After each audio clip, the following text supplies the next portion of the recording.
I received a lady who came to try on wedding dresses. While chatting, I noticed that her diamond ring was the same as mine. She said her husband's name was Mark, an artist who only knew how to mess around with paints all day. My husband's name was also Mark, and he was also an artist. Later, when I filed for divorce, I discovered that the name on his marriage certificate was another woman's. Chapter 1. My husband doesn't come to accompany me, so I have to choose alone. I don't know which one to pick. Can you help me?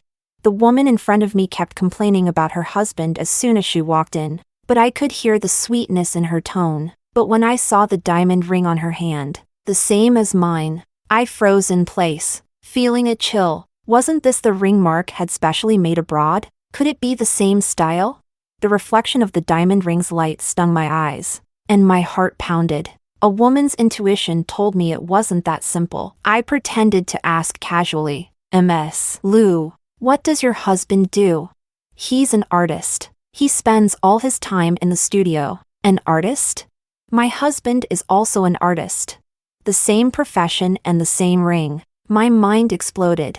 I swallowed nervously. Do you have a picture of your husband? The bride's dress should match the groom's outfit for a harmonious look. As soon as I finished speaking, the woman eagerly picked up her phone to search for a photo. "Oh, actually, we've been married for years. We just wanted to take some photos to commemorate. Let me show you. This is our wedding photo." I quickly glanced with my eyes. My hand holding the phone started to tremble, and my hair stood on end. This is Mark, my husband of 5 years.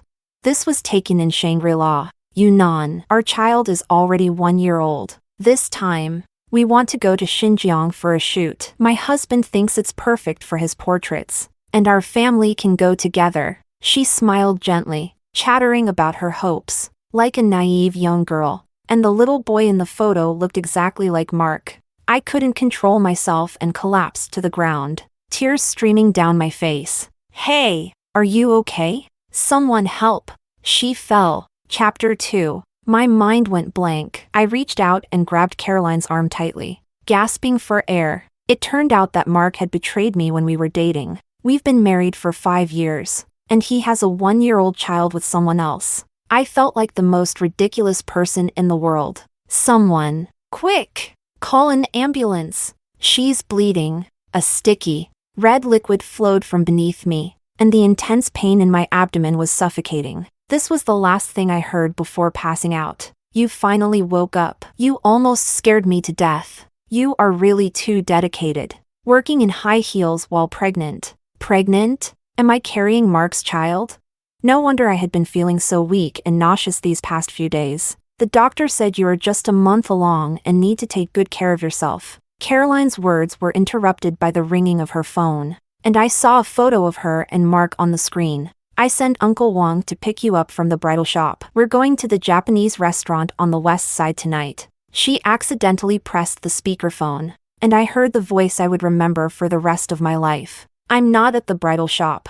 I'm at the First People's Hospital." "What happened? Caro? Are you okay? Why are you at the hospital?" "I'll be right there."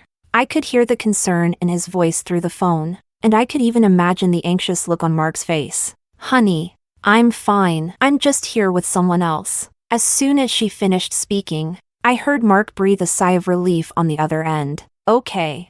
I'll head off then. Take care of yourself, okay?" Caroline said goodbye to me and left. I couldn't hold back anymore and started crying uncontrollably, nearly collapsing. It felt like a part of my heart was missing, the pain suffocating. That was definitely Mark's voice. I couldn't be mistaken, but I still didn't want to believe it until I saw it with my own eyes. I wouldn't give up.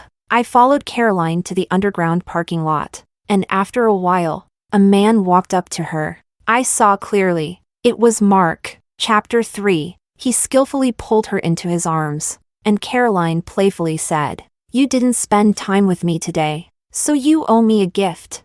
Her tone was soft yet slightly domineering, completely different from how I usually was. Seeing this scene, I felt a lump in my throat and couldn't say a word, letting my body slowly slide down the wall. I couldn't control myself and started vomiting on the ground, my face covered in tears and saliva. When I got home, I sent him a message to come back. He almost immediately called me. I hung up, and he called again. I kept hanging up. 10 minutes later, I heard the sound of him unlocking the door. What's wrong, honey? What's so urgent?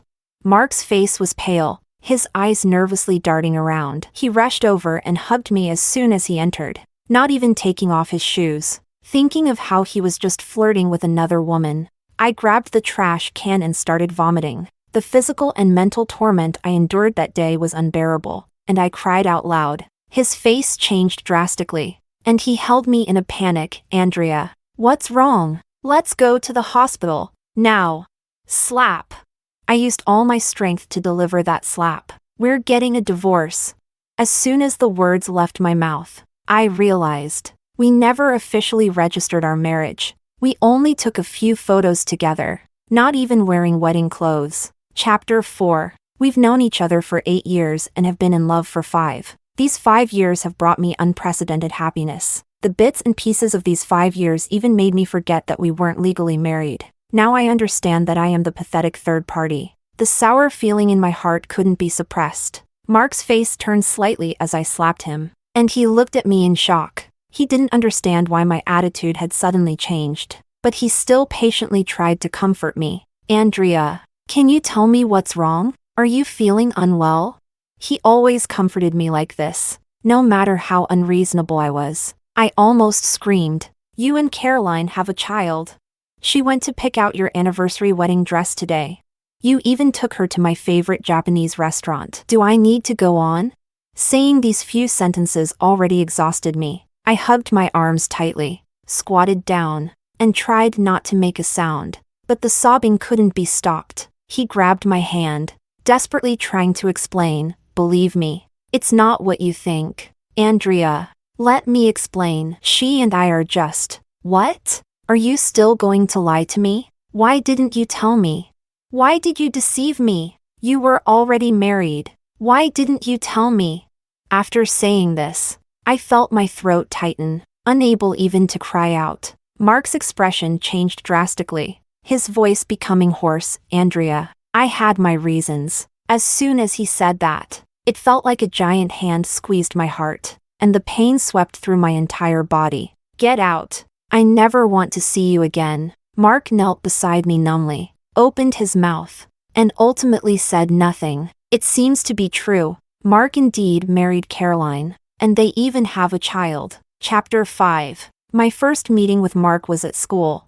I accidentally kicked over his paints while walking, and we exchanged contact information. Since then, he remained a quiet presence in my WeChat contacts. After graduation, I unexpectedly ran into him at an art exhibition, and he began to pursue me fiercely. He sent flowers, gifts, and painted exclusive portraits of me, making me feel loved for the first time. Those 2 years together were the happiest days of my life. I believed in him and in his plans for our future. From then on, he worked even harder, pushing himself like a tireless spinning top. He drank with investors to the point of causing a gastric bleed to secure a better exhibit spot. With his weak stomach, I cooked and delivered meals to him every day. My life gradually filled with mundane tasks, but I enjoyed it. He needed a quieter place to create, so I earned money to rent a better studio for him. I believed he loved me and that he would succeed. Later, we really did succeed. His artwork sold for astronomical prices, and the gifts he gave me became more and more luxurious. That day, when I saw the ring in his hand, I burst into tears. This is custom made from abroad, symbolizing my unique love for you. Mark proposed to me, and I accepted. I brought up the idea of registering our marriage, but he brushed it off with his busy work schedule. Oh, come on. There's nothing to worry about. For such an important matter, we should pick a good day to register. This kept getting delayed, and the good day to register never came. Now, he has branded me as the third party. Andrea, believe me, I was really forced. Mark squeezed my arm tightly, lowering his voice. Her father is a renowned painter in the industry. His recommendation can help me succeed faster. That painting her wouldn't have done so well without Caroline. I have everything today because of her. Why not seize this opportunity? You should understand me. That painting her depicted the scene of Mark meeting me for the first time. I never thought Mark would use that painting as a ladder to climb higher. Chapter 6. My nose tingled, and tears I had been holding back fell immediately. So, when you asked me to abort the child, was it because she was pregnant? You kept delaying registering our marriage. Did you already do it with her? My chest felt like a giant stone was crushing it, and I frantically tore at him. Why didn't you tell me you were married? Why did you deceive me? Mark, are you even human? Mark didn't get angry despite me tearing his shirt. Instead, he knelt down with a thud. It's okay. You and she will never meet again. I won't let her appear in front of you. We can continue like this. I've given you everything. You don't have to care about a title. At that moment, I couldn't believe what I was hearing. Is this still Mark? Do you know what you're saying? Are you crazy? You want me to continue being the third party?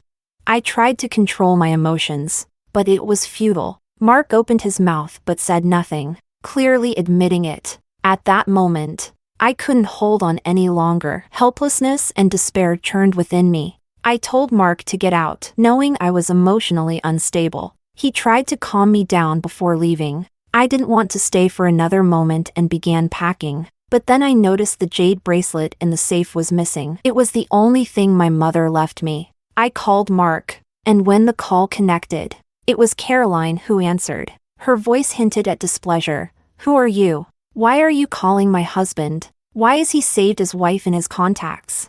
At that moment, I felt like I had fallen into an icy pit, my hand trembling as I held the phone. It turned out Mark always had two phones. Chapter 7. Hey! Say something. What is your relationship with my husband?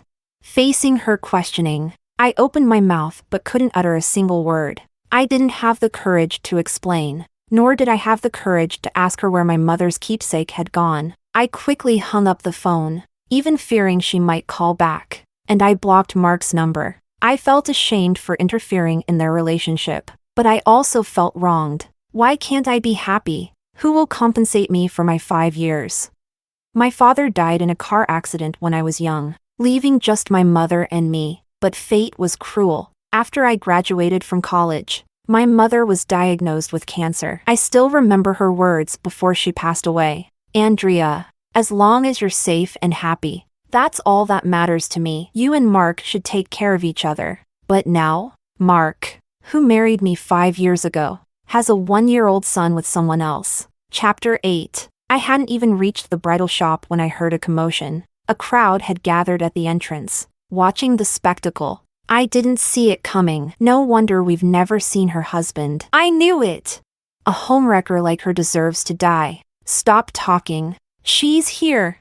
My heart sank, and I walked forward to see Caroline. Before I could react, she slapped me. She used all her strength, and I fell to the ground. My ears were ringing, and my face burned with pain. I thought you were a decent person, but you're just a whore. Daring to seduce my husband. I'll teach you a lesson today. She grabbed my hair tightly, forcing me to look at her. I knew she must be hurting too, so I tried to speak gently. Lou, calm down. Let's talk. But she had no intention of letting me go, pressing me harder to the ground. I want everyone to know. You shameless third party. What right do you have to talk to me? Caroline's sharp nails scratched my face and arms. I was beaten until I was dizzy, instinctively protecting my stomach. Finally, people around us feared for my life and called the police, bringing an end to the incident. You know she's pregnant and still hit her. That's attempted murder. You know. Caroline pointed at me and cursed. A bastard born of a homewrecker. So what if she dies? She deserves it for being a third party. My clothes were torn, barely hanging on my body. I'm not a third party. I'm a victim too. I didn't know he was married. We've been married for 5 years, and I didn't know he had a wife. Hearing this, the police were stunned, their mouths agape, fearing they wouldn't believe me. I opened my phone's photo album to show them. These are our wedding photos, and photos from the banquet. I'm sorry. Lou, I called that day just to get my mother's bracelet back, not to pester him. I couldn't suppress the sour emotion in my heart any longer and spoke softly. This is the only thing my mother left me. I hope you can." Just as Caroline was about to speak, Mark suddenly arrived. Chapter 9. Caro, are you hurt?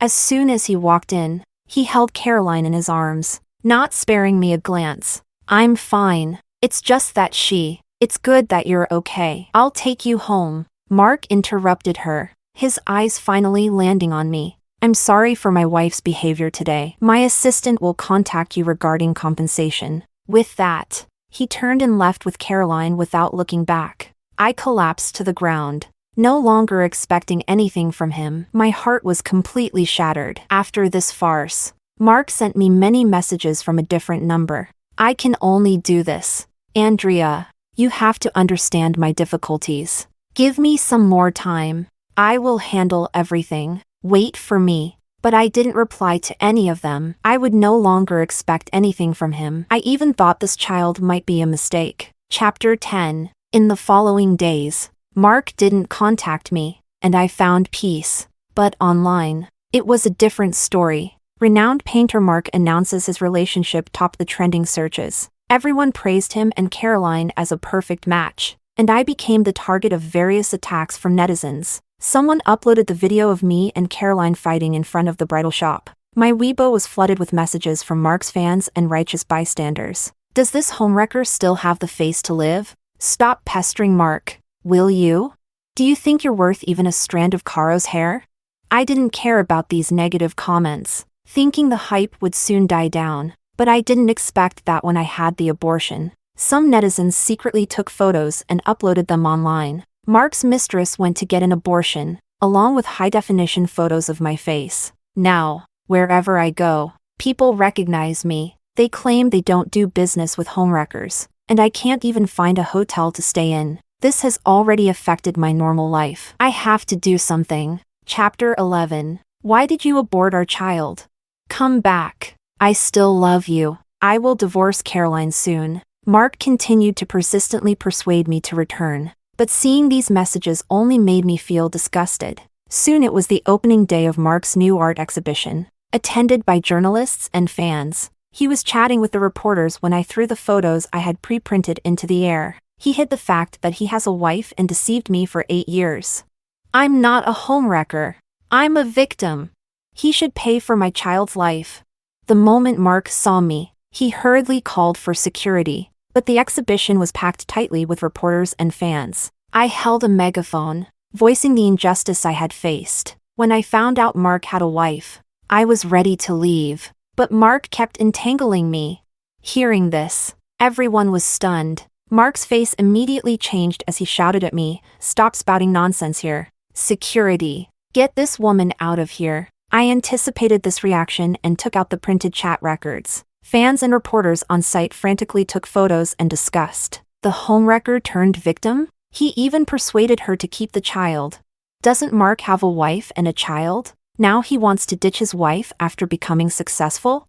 Look, there's Caroline. She looks livid. Tears streamed down my face as I faced the cameras. I'm innocent. I hope Mark can show mercy and give me a way out. Chapter 12. This incident quickly topped the trending searches, and netizens' attitudes reversed completely. Mark is such a scumbag, wants both this and that. I'm only interested in Caroline's thoughts. Will she still protect Mark?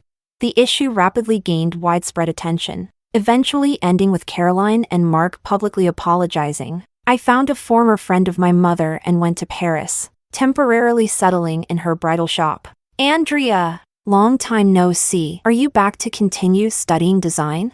Since you're here at Aunt Lynn's, I'll arrange everything for you. Back then, I willingly worked as a shop assistant in a bridal shop for Mark. But now it's different. I should fulfill my own dreams. Aunt Lynn took me to the room she had prepared, and I immediately started settling in. Just as I was about to take a break, I received a call from Mark. He sounded anxious. Andrea, I've divorced. We can be together again. Where have you gone? I can't find you anywhere. Don't you want to be with me again? Looking out at the fresh scenery, I replied calmly, no, I don't. I suddenly remembered when I first got together with Mark. I told him my dream was to wear a wedding dress I designed myself. He readily agreed back then. But when he proposed, we only took a few simple photos together. I never had the wedding that was meant for me. I should have realized then that he didn't love me as much as I thought he did. Mark, let's end this. His voice brought me back to reality. Andrea, how can you be so heartless? I've been working so hard, always trying to find a way. Now you tell me you want to give up? Do our 5 years of marriage mean nothing to you? Mark, don't you think your words are ridiculous? When did we have a marriage? When you lied to me, did you ever think of this day? Stop bothering me. Chapter 13. In the next few days, Mark didn't call again, and I finally had some peace. Every day I followed a routine, going back and forth between the bridal shop and home. Ding ding, a customer entered the shop, a man in a black leather jacket, about 6 feet 3 inches tall, with a clean buzz cut. Hello, can I help you with anything? Suits or casual wear? I quickly went to greet the customer. The manager will be back soon. You can. Just then, Aunt Lynn walked in, interrupting me. Andrea, this is my son Gabriel. Don't you remember? You used to always avoid him, never wanted to play with him, and he'd just cry. Gabriel, unbothered by the embarrassing story, extended his hand to me. Hello, Andrea. I'm Gabriel. I smiled and nodded at him. Hello. Through our conversation, I learned that he also studied fashion design and was my junior. Perfect. The new season's designs for the shop will be done by you too. Do your best. Soon, we were busy, with him handling the design sketches and me taking care of procurement and pattern making. Our relationship grew closer, and we became inseparable. One day after work, he stood at the shop door and asked me, Andrea, how long will you stay here? I don't know. If I find a new job, then I might. I didn't finish because I saw Mark behind Gabriel. No wonder you didn't answer my calls. You found a new lover so quickly? Mark's face was dark, and he walked straight toward me. I immediately stepped in front of Gabriel. What nonsense are you talking about? This scene seemed to infuriate Mark, and he began shouting. What did I say wrong? Aren't you just fooling around with him? Mark grabbed Gabriel by the collar and continued cursing. Do you know this is my wife? You dare touch her? Gabriel, not backing down, threw Mark to the ground with a judo move. Sorry. Has anyone ever taught you that attacking someone without reason can get you arrested?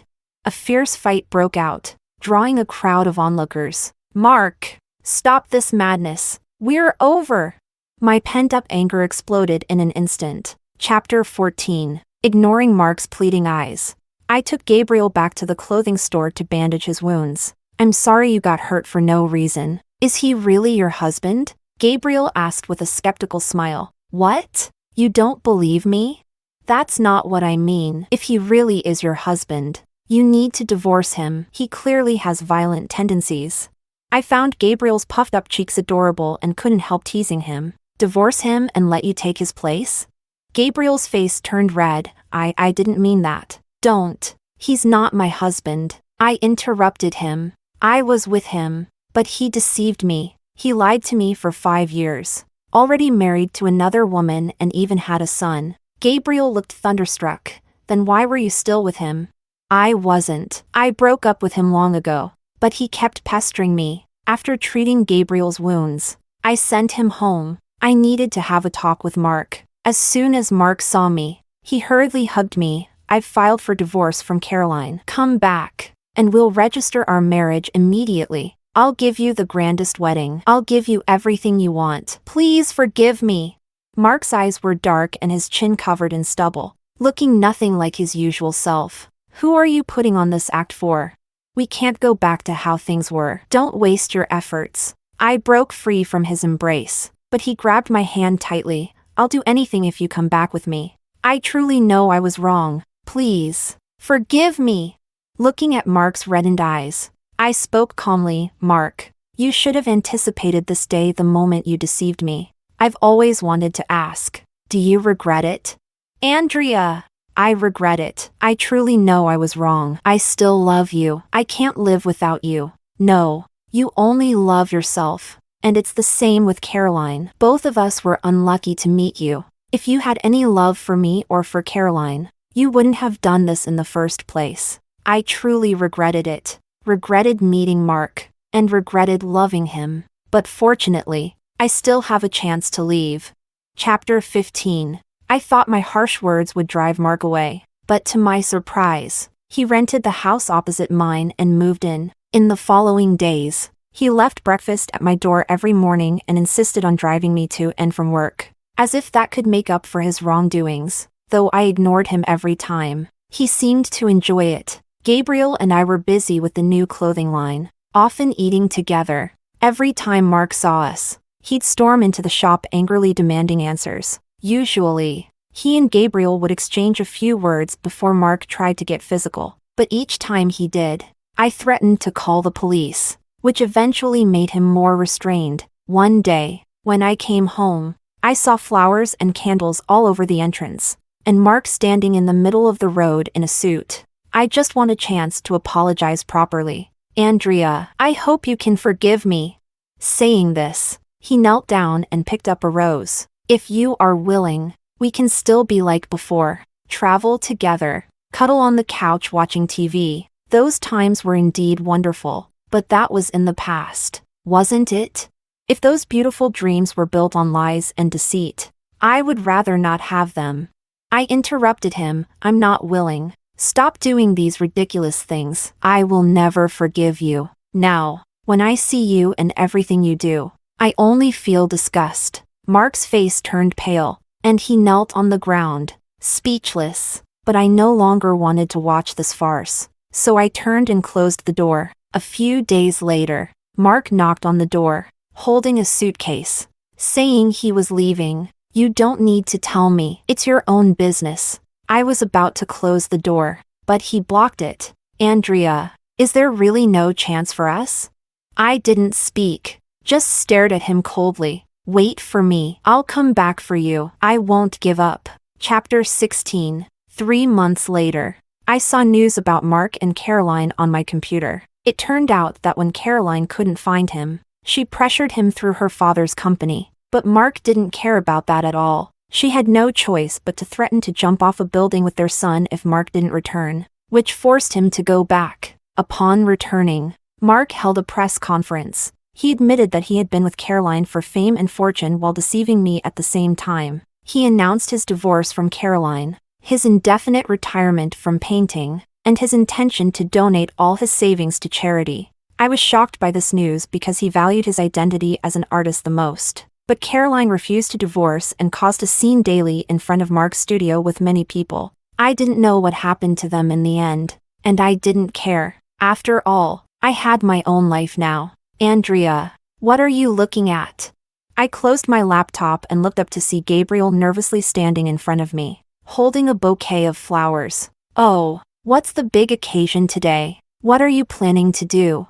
I smiled at him, pretending not to know anything. Gabriel blushed and confessed everything to me, saying he studied fashion design because of me. You had Mark by your side back then, but now you have me. I loved you before Mark did. I will make you happy. I hope you can give me a chance. This is a wedding dress I designed for you. I hope you like it. Following his gaze, I looked over. Under the spotlight, the crystals on the skirt of the wedding dress reflected dazzling lights, like a work of art. I've waited a long time for this chance. I really like it. Tears welled up in my eyes as I looked at him. Before Gabriel could finish speaking, I stood on tiptoe and kissed him. I do too. Mark's perspective, extra. Andrea left, taking nothing with her and even leaving behind the wedding ring. I was scared because Andrea had never treated me like this before. We had argued before, but she had never left without a word. This time, I really messed up. I truly hurt Andrea,